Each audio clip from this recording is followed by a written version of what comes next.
শবে কদরের রাতের নামাজের কি নিয়ম? কয় রাকাত পড়বেন, প্রথম রাকাতে কোন সূরা পড়বেন, কতবার পড়বেন, দ্বিতীয় রাকাতে কোন সূরা পড়বেন, কত রাকাত পড়বেন, জানা আছে তো আপনাদের? জানা নাই?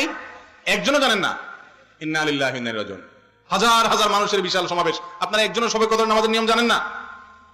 এটা তো খুব খারাপ কথা ভাই, নিয়ম তো জানতে হবে। আচ্ছা আমি বলে দিচ্ছি, শবে কদরের নামাজের নিয়ম হলো অন্য যে কোনো নামাজ যেভাবে পড়েন শবে কদরের নামাজও একইভাবে পড়বেন। এই হলো শবে কদরের নামাজের নিয়ম।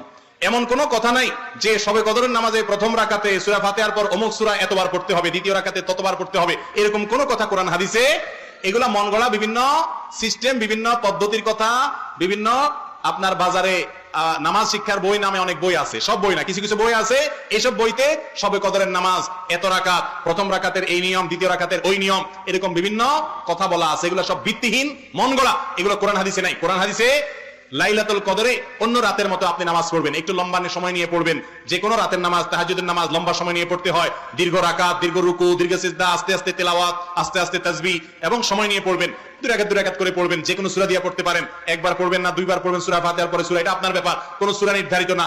আপনি লাইলাতুল কদরের একটা জিনিস নির্ধারিত, সেটা হলো একটা দোয়া হাদিসে বর্ণিত হয়েছে, আম্মা জানা আয়েশা রাদিয়াল্লাহু তাআলা আনহাকে নবী করিম সাল্লাল্লাহু আলাইহি ওয়াসাল্লাম শিক্ষা দিয়েছেন, তুমি যদি লাইলাতুল কদর পাও তাহলে দোয়া করবা, কি দোয়া? আল্লাহুম্মা ইন্নাকা আফুউন তুহিব্বুল আফওয়া ফা'ফু আন্নী।